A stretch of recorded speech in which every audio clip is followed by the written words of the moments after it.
नमस्कार, एक बार फिर से आपका बहुत बहुत स्वागत है हमारे खास कार्यक्रम टॉप कॉप्स में। आज जो शख्सियत हमारे साथ हैं उनके लिए दो लाइनें कहना चाहूंगा कि सफलता की सीढ़ी वही चढ़ता है जिसे गिरने का डर नहीं होता है। हम बात कर रहे हैं 2001 बैच के आईपीएस ऑफिसर आशुतोष कुमार जी की, जो वर्तमान में joint CP law and order Kanpur उद्योग नगरी के पद की शोभा बढ़ा रहे हैं। सर बहुत बहुत स्वागत है हमारे खास कार्यक्रम में। धन्यवाद सर। बात करते हैं आईपीएस की, यूपीएससी की पढ़ाई की, तो कि कैसे स्ट्रगल शुरू हुआ सर, कहाँ से आपने सब कुछ शुरू किया? स्टार्टिंग से मैं जानना चाहूँ क्योंकि चूंकि आप मैकेनिकल इंजीनियर भी रहे हैं, तो सर कैसे आपने इस चीज़ को शुरुआत की, यूपीएससी की पढ़ाई की, क्या स्ट्रगल आया, किस फैमिली से आते हैं और कहाँ से आते हैं? देखिए, हमारी फैमिली मध्यम वर्ग की थी। फादर हमारे लखनऊ यूनिवर्सिटी में लेक्चरर के पद पे थे और मूलतः हम लोग बनारस के रहने वाले हैं। बनारस को छोड़ करके अच्छी एजुकेशन के लिए फादर इन्होंने ये डिसाइड किया कि लखनऊ में शिफ्ट करें, क्योंकि यहाँ एजुकेशन की फैसिलिटीज़ अच्छी हैं और इंग्लिश मीडियम स्कूल्स वहाँ अच्छे हैं। तो वहाँ से मैं पढ़ाई की और शुरू से प्रशासनिक जो सर्विसेज हैं उसकी तरफ हमारी रुचि थी। हालांकि बीच में ये हुआ कि जब पढ़ रहे थे तो इंजीनियरिंग किया जाए, क्योंकि engineering was a sure shot कि आप इसमें जॉब अच्छी लगती है। तो इंजीनियरिंग में गए। इंजीनियरिंग से मैं पास आउट भी, मैंने रुड़की से मैकेनिकल इंजीनियरिंग पास किया और उसके बाद मैंने टाटा जो लखनऊ में टेल्को के नाम से उस समय थी उसमें भी काम किया 2 साल। लेकिन वही है कि क्योंकि मन कहीं और था और वो जो पावर की फीलिंग मुझे चाहिए थी, जिसके लिए हम लोग फील करते थे कि मध्यम वर्ग का एक आम लड़का जो है वो फील करता है कि आपकी जो स्टेटस है और वो सब चीज़ें जो प्रशासनिक सेवाओं में वो कहीं नहीं है। तो नेचुरल सा झुकाव हमारे तरफ हुआ, उसी तरफ था।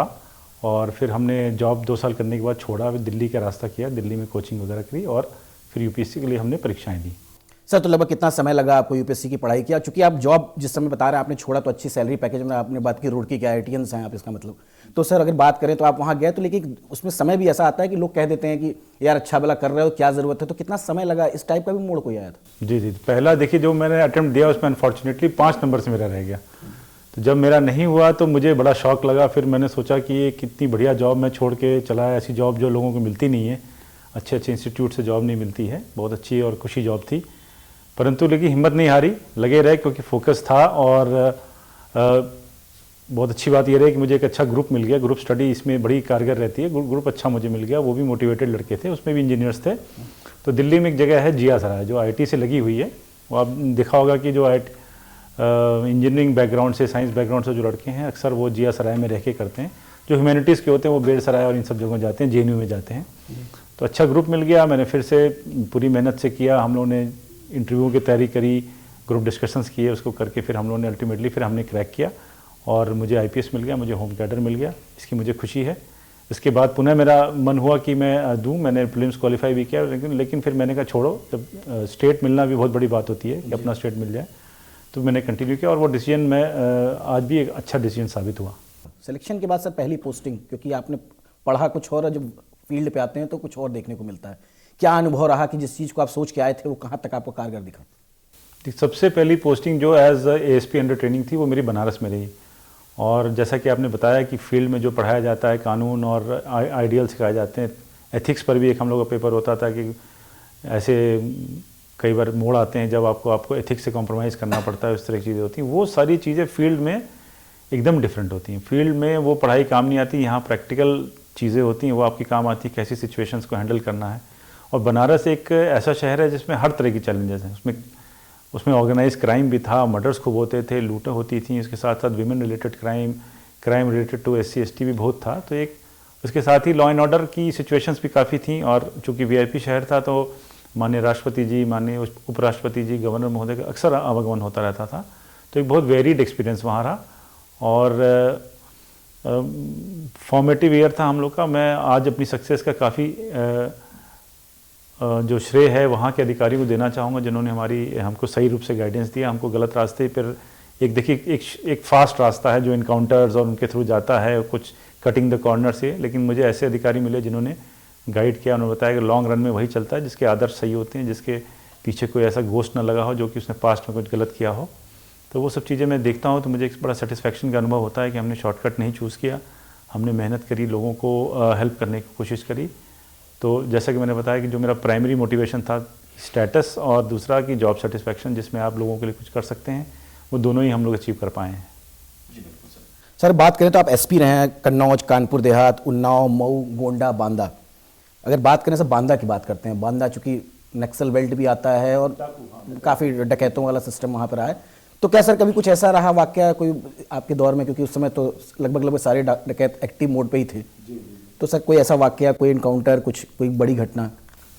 हाँ, उसमें एक्चुअली वो एंटी डकैती ऑपरेशंस चलते थे। एसटीएफ भी वहाँ पे, जैसे ठोकिया का वहाँ एक ग्रुप चलता था जो कि बहुत दुर्दान टाइप का था। उसके सारे जो शूटर्स थे वो बड़े डेड एक्यूरेट थे। जब भी पुलिस की मुठभेड़ में वो पुलिस पे भारी पड़ गए एसटीएफ के, उन्होंने 7 जवानों को मार दिया था। काफ़ी लोगों में आक्रोश था, पुलिस में भी था कि हम बदला लेंगे, लेकिन वो चूँकि जंगल उनका टेरेन है और बाहर के जो लोग हैं वो बिल्कुल समझ नहीं पाते कि जंगल में कहाँ से जाएं, किधर से आएँ, और उनके आदमी और उनके मुखबिर हमेशा लगे रहते हैं, वो देखते रहते हैं। वो बड़ा चैलेंजिंग था।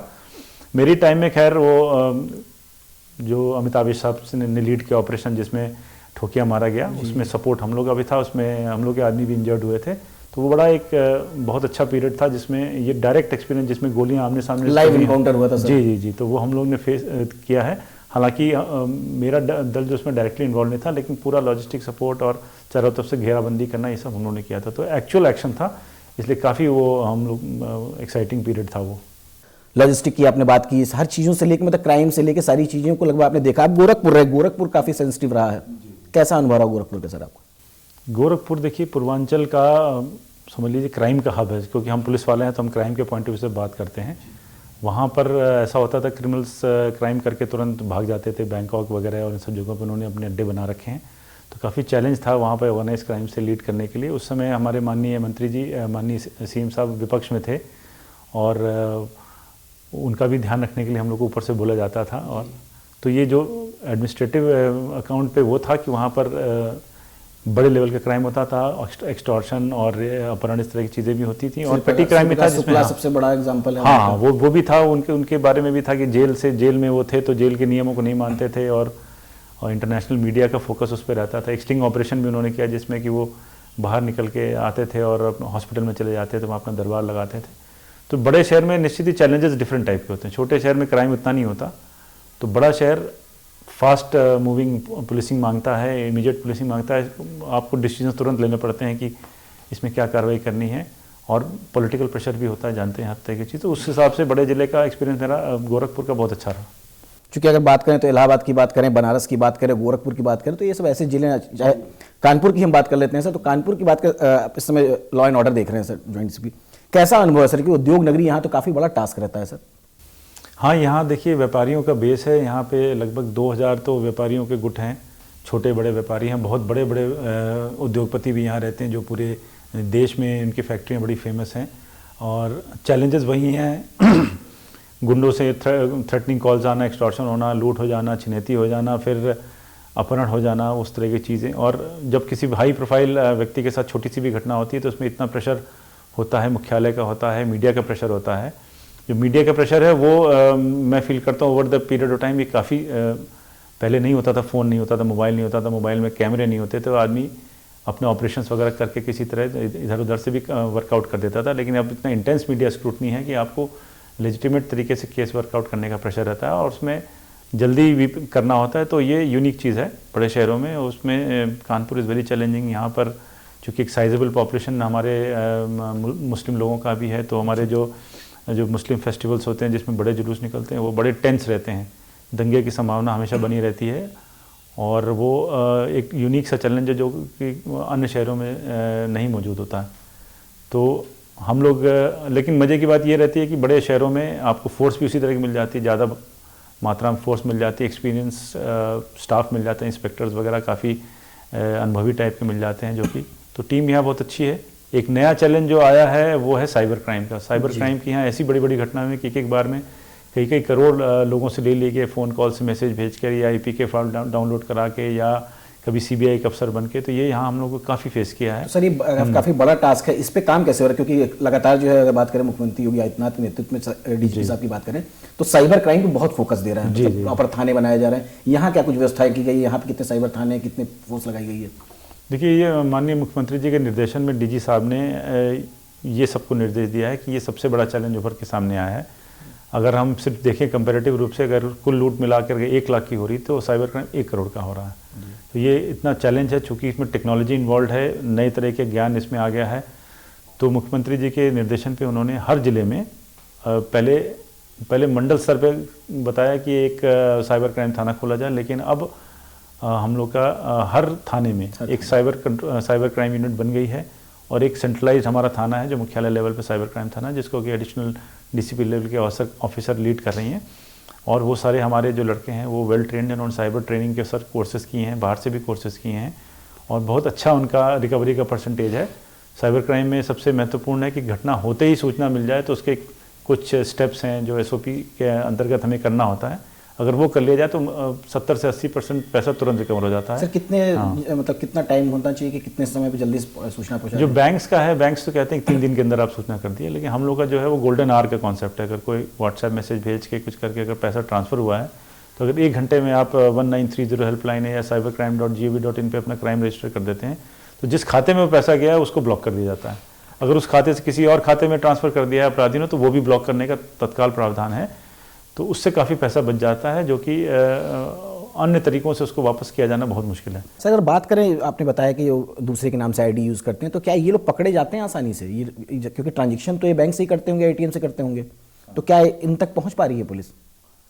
ये लोग इतने चालाक हैं कि पहले तो ये करते थे, जब पकड़े जाने लगे तो उन्होंने एक म्यूल खाता वाला कॉन्सेप्ट आया, जिसमें मान लीजिए किसी ने रिक्शे वाले को पकड़ लिया जिसका कि सामान्य जनधन वाला खाता है, उसको ले लिया, उससे कहा कि हम आपको जो पैसा इसमें आएगा उसका 3% देंगे, 3% 2% रेंट देंगे। तो वो गरीब आदमी बेचारे तैयार हो जाते हैं।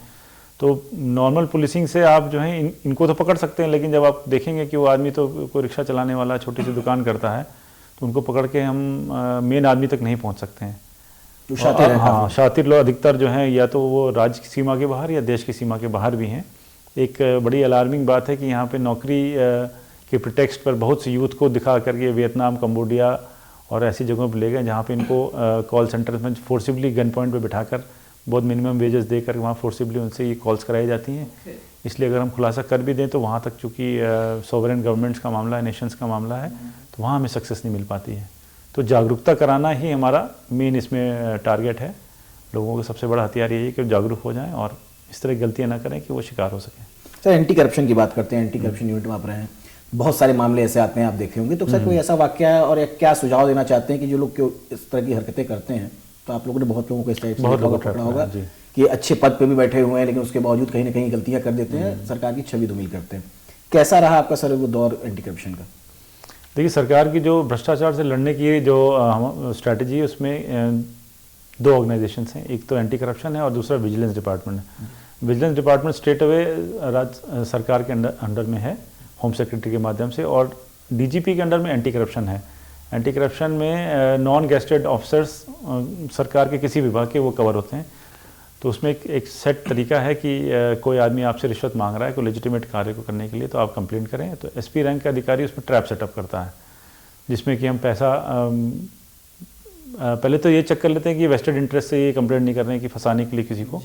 उसकी जेन्युइन नीड होनी चाहिए और जेन्युइन नीड को पूर्ति करने की स्थिति में दूसरा आदमी रहे तो वो उसको पहले आधा पैसा देते हैं, फिर आधा पैसा देते समय रंगे हाथ उसको पकड़ते हैं। तो हम मेरे टाइम में करीब 150 लोगों को पकड़ा गया, जिसमें पुलिस वाले भी थे और शिक्षा विभाग के भी थे, अन्य कई विभागों के थे, पकड़े गए। तो बड़ा सेटिस्फाइंग होता है और उसमें चूंकि आपको शासन की अनुमति नहीं लेनी तो प्रोसेस बड़ा फास्ट होता है।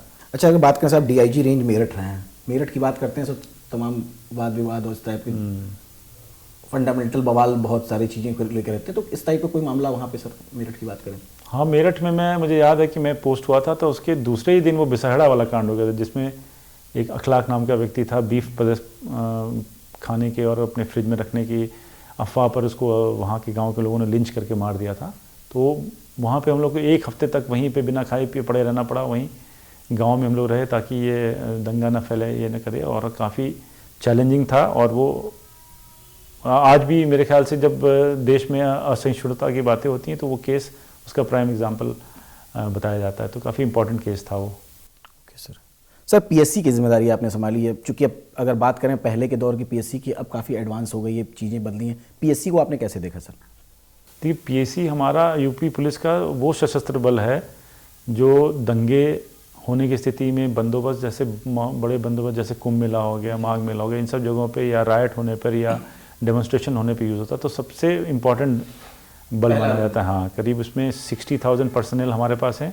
यूपी पुलिस की कुल जनशक्ति करीब 2.5 लाख इस समय है। जिसमें से 50 से 60 हज़ार PSC के बल है, जो कि जिनको की ट्रेनिंग देना, उनको वेपन से और प्रॉपर अटायर से सुसज्जित करना हम लोग का चैलेंज रहता है। गाड़ियों की स्थिति हमारी थोड़ी सी ख़राब थी और मॉडर्नाइज़ करने के लिए कई चीज़ों की ज़रूरत थी, परंतु इस में मुझे ये कहते हुए हर्ष होता है कि वर्तमान हमारे जो मुख्यमंत्री जी हैं उन्होंने पुलिस को बहुत दिया है।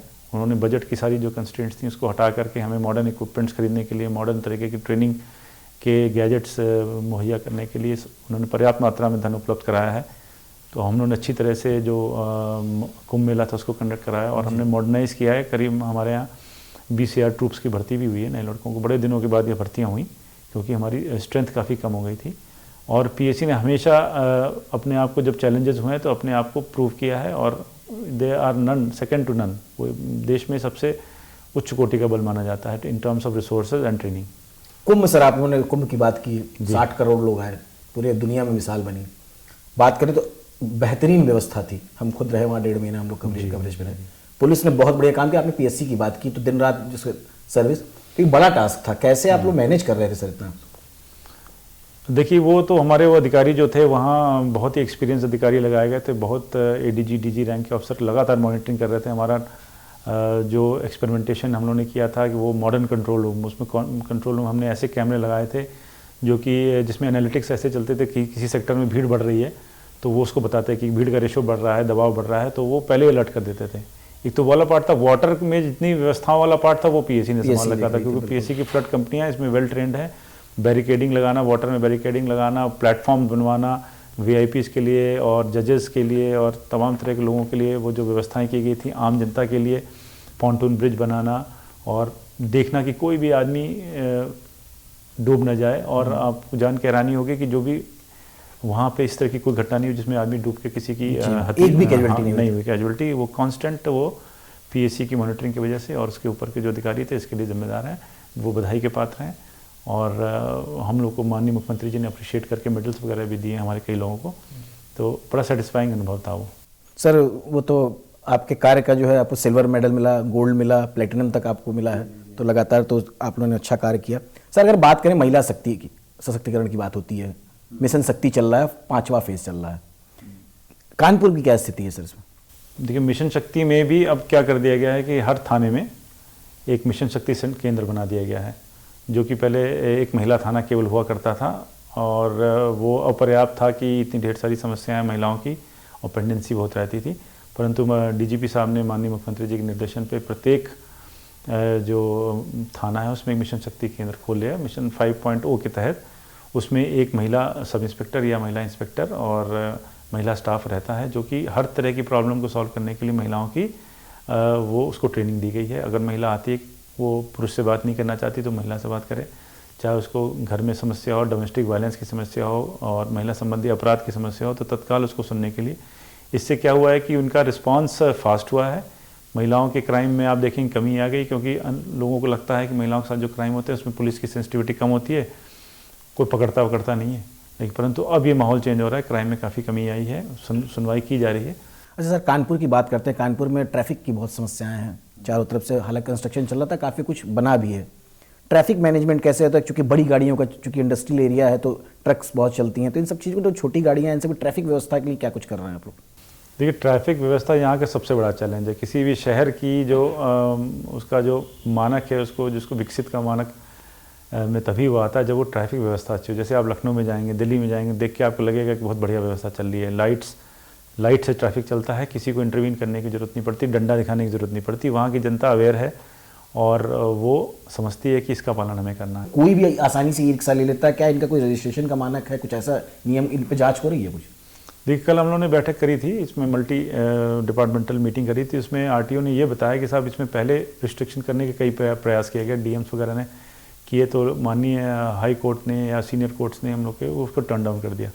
लॉ बनाकर ही उसको कंट्रोल किया जा सकता है, वो ऐसे नहीं। रजिस्ट्रेशन भी बहुत आसानी से हो जाता है। आज की डेट में कोई व्यक्ति जाए ई रिक्शा खरीदे, रजिस्ट्रेशन शून्य होता है, रजिस्ट्रेशन फीस में कुछ नहीं है, तो बड़ा ही आसान हो गया। जैसे पहले आदमी ठेला चलाता था और कहीं भी लेकर ठेला लगा, उस तरह से ई रिक्शा हो गया। तो आई होप कि इसमें पॉलिसी लेवल पे कुछ कार्रवाई हो तभी इस पे अंकुश लगाना संभव हो जैसे पाएगा। इनका रूट मैप तो बन सकता है ना कि भाई जो मुख्य चौराहे हैं उस पर बेसिकली ई रिक्शा से लखनऊ की ही बात करते हैं तो ई रिक्शा के मानक हैं कि आपको अंदर जो कॉलोनियाँ काफ़ी दूर तक हैं उसमें जाइए, मेन रोड पे कम वो करें, तो इस टाइप की चीज़ें मानक बन सकता अब वो हम लोगों ने प्रयास किया, यहाँ पर एक हम लोगों ने अटेम्प्ट किया था कि हम उनको QR कोड बांट के निर्धारित रूट्स में उनको सीमित कर दें, परंतु प्रैक्टिकली ये देखा गया कि कुछ रूट्स में ज़्यादा कस्टमर्स मिलते हैं, ज़्यादा फ़ायदा होता है, और कुछ रूट जो बाद में देंगे उसमें कोई कम मिलते हैं, तो ये व्यवस्था चरमराने लगी। फिर फीडबैक लिया तो वो लोग खुश नहीं थे, उनको लगा कि पुलिस हमें परेशान करने की नीयत से कर रही है। तो ये चैलेंज है, मैंने बताया भी, उन्होंने सर ने फिर प्रयास किया कि हम शहर को 4 भाग में बांट करके और ये जो 60,000 करीब चल रहे हैं 15-15 हज़ार हम हर जोन में सीमित कर देंगे, कलर कोडिंग करके उसकी व्यवस्था करें। हम लोग अभी देखना होगा कि आगे इसका क्या परिणाम निकल के आएगा। सर ऑपरेशन त्रिनेत्र की बात हो, CCTV कैमरे की बात करते हैं, चूँकि औद्योगिक नगरी है, हर पूरे उत्तर प्रदेश में लगे हुए हैं, यहाँ पे क्या कंडीशन है, यहाँ कैसे आप लोग निगरानी रख रहे हैं, यहाँ के कंट्रोल रूम है, कैसे देखते हैं? देखिए, ऑपरेशन त्रिनेत्र हमारा बहुत ही सक्सेसफुल एक कैंपेन है, और मैं इसको बात में कहने में कोई गुरेज नहीं कि हमारे 80% जो केस जो वर्कआउट होते हैं, क्राइम हमारा वर्कआउट हो रहा है, लूट डकैती, रोड पे जो घटनाएं होती हैं, अपहरण वगैरह, उसका वर्कआउट में कैमरे का कहीं ना कहीं योगदान है। तो यहाँ करीब 500 कैमरे हम लोगों ने लगवाए हैं त्रिनेत्र के महत्वपूर्ण चौराहों पर। इसमें हम लोगों ने यहाँ के उद्योगपति लोगों से और उनके SR फंड से कंट्रीब्यूशन लिया है, उन्होंने हर हम लोग को दिए हैं कैमरे। लेकिन जो चौराहे हैं वो करीब 2000 की संख्या में हैं, अगर सब जगह लगेंगे तभी। इसके साथ साथ यहाँ पे एक ITMS चल रहा है, ITMS का जो ICCC का हमारा कंट्रोल रूम बना नगर निगम के सहयोग से, वो भी करीब 700 कैमरे को मॉनिटर करते हैं, और कंजेशन के पॉइंट ऑफ व्यू से, अतिक्रमण के पॉइंट ऑफ व्यू से, और ट्रैफिक वायलेशंस के पॉइंट ऑफ व्यू से, तो काफ़ी अच्छा रिजल्ट आ रहा है। एक हम लोग को बॉटलनेक ये मिल रहा है कि जो हम लोग चालान कर रहे हैं वो चालान का पैसा लोग जमा नहीं कर रहे हैं, तो वो उसकी वजह से कुछ उसमें लूप होल है कि वो instead of going to the courts, वो उसको, हमारे पास ऐसी शक्ति नहीं है कि हम किसी की गाड़ी जो चालान बार बार कर रही है उसको हम सीज कर दें, ये पावर RTO के साथ ही है। तो ये हमें प्रॉब्लम आ रही है, लेकिन त्रिनेत्र सबसे सक्सेसफुल प्रोजेक्ट है, मैं ये कहूँगा, in terms of crime control. और जैसा कि मैंने बताया कि हमारे 1500 अभी चौराहे और हैं जिनको हमें कवर करना है, और इसके लिए हम सरकार से भी फंड्स की मांग करते हैं, और कंट्रीब्यूशंस भी हम लोग CSR के तहत बड़े लोगों से कहते हैं। आई होप कि उसमें भी हमारा अच्छा काम अभी आगे होगा। काफ़ी सक्सेसफुल जा रहा है, बिल्कुल, बहुत काम आया है जी। सर अगर बात करें तो एक लंबा समय हो गया, आप 2 दशक लगभग आप पुलिसिंग में दे चुके हैं। तब के दौर में अब के दौर में आपको क्या अंतर दिखता है? क्योंकि जब आपने बहुत स्ट्रगल वाले पीरियड पे शुरू किया है, और अब जैसे कि आप बता रहे हैं तमाम सुविधाएं हो चुकी हैं, त्रिनेत्र हो गया, लेकिन लोड नहीं कम हुआ। सुविधाएं बढ़ी हैं, लोड नहीं कम हुआ, वो हमेशा से रहा, क्योंकि जैसे जैसे जिम्मेदारियां बढ़ी, क्योंकि आप लोग पुराने अनुभवी थे। क्या अब लगता है आपको चीज़ें बदलने से क्या रिलैक्स क्या है पुलिस के पास?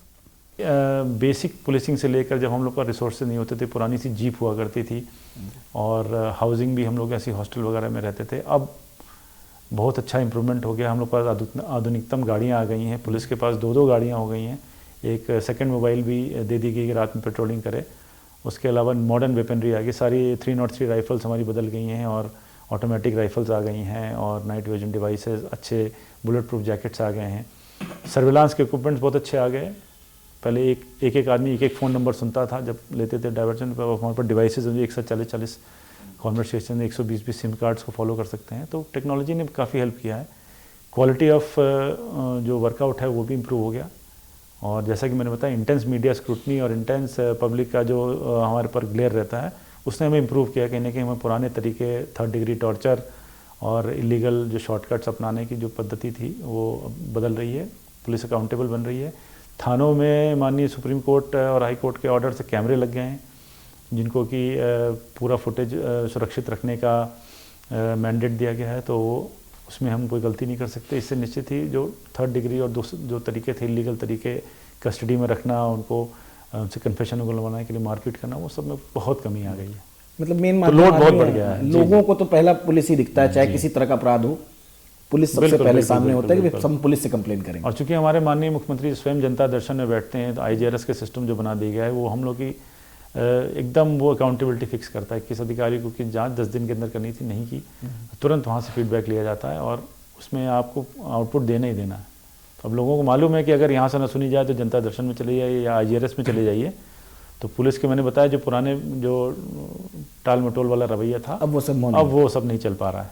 तो कहीं ना कहीं कानून व्यवस्था की जो बात करते हैं, लॉ एंड ऑर्डर की जो बात करते हैं, वो प्रॉपर ढंग से चल रहा है क्योंकि लगातार आप लोग उस पर काम कर रहे हैं। बिल्कुल बिल्कुल, बहुत ही इंप्रूवमेंट हुआ है। आपने देखा होगा माफियाओं के विरुद्ध कार्रवाई, बुलडोजर का चलना, ये सब चीज़ें, प्रॉपर्टी का कुर्क किया जाना, इससे काफ़ी कंट्रोल हुआ है माफिया। डर है लोगों में, अपराधी सोचता है, अपराधियों में डर रहे और बात आम उत्तर जनता प्रदेश खुश की रहे, यही हम लोग चाहते हैं। जी बिल्कुल बिल्कुल। जी सर, लगभग 2 दशक आपने दिया है, तो हम ये चाहेंगे कि जो अब आजकल के युवा आ रहे हैं पुलिस, क्योंकि आप काफ़ी सीनियर हैं, तो उनको क्या समझाना चाहते हैं कि आगे वो पुलिसिंग कैसे करें?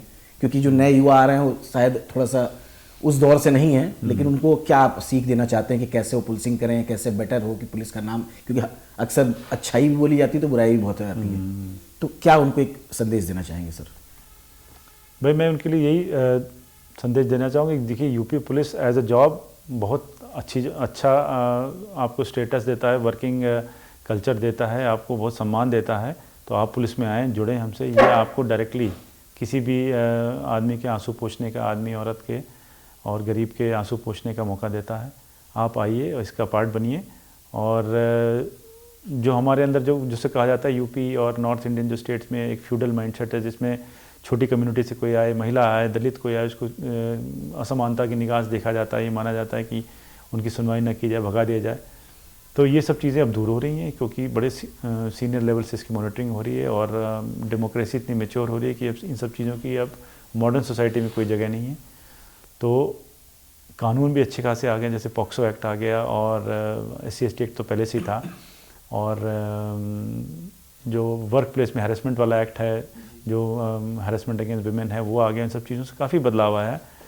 तो पुराने तरीके छोड़ें, नए तरीके, साइंटिफिक तरीके अपनाएं। हम लोग का जो आई गॉट कर्मयोगी वाला पोर्टल माननीय मुख्यमंत्री जी ने बनाया, उसमें आप जाएं, हर तरह के कोर्सेज उसमें अवेलेबल हैं। हर अधिकारी और कर्मचारी को निर्देशित किया कि उस पर जाके अपने आप को कम से कम वो 30-40 घंटे के कोर्स करें।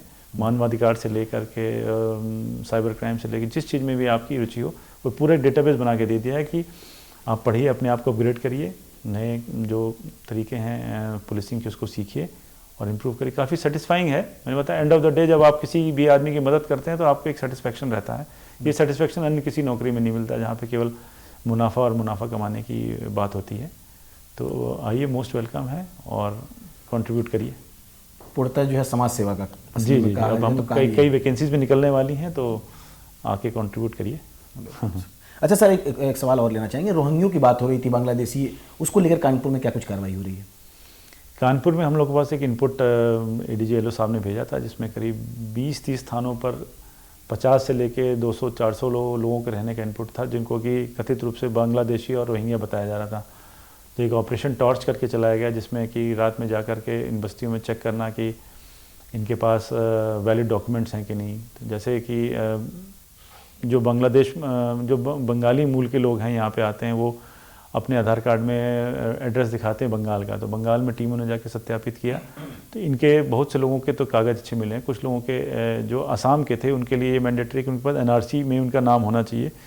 आपने देखा होगा लखनऊ में जब चेक हुआ तो NRC का कार्ड ना होने की वजह से 160 लोग ऐसे गायब हो गए बिल्कुल कि जब पता ही नहीं चल पा रहा है। उस तरह का इंसिडेंट यहाँ नहीं, यहाँ भी असम से हम लोगों ने चेक कराया था तो उनके सही मिले हैं। एक ऑटो चालक मिला था जिसका कि था, तो उसको गिरफ्तार करके भेज दिया गया, उसको अब डिपोर्ट करने की तैयारी में है। तो ये भी बहुत अच्छा ऑपरेशन, सक्सेसफुल ऑपरेशन रहा है। तो ये थे हमारे साथ आशुतोष कुमार जी, जिन्होंने अपनी मेहनत और लगन से कानपुर में जो लॉ एंड ऑर्डर की बात कहते हैं उसको सुदृढ़ और मजबूत बना के रखा हुआ है कि क्राइम करने से पहले आदमी 10 बार सोचता है। मिलते हैं अगली बार ऐसे ही एक टॉप कॉप से। धन्यवाद। Thank you.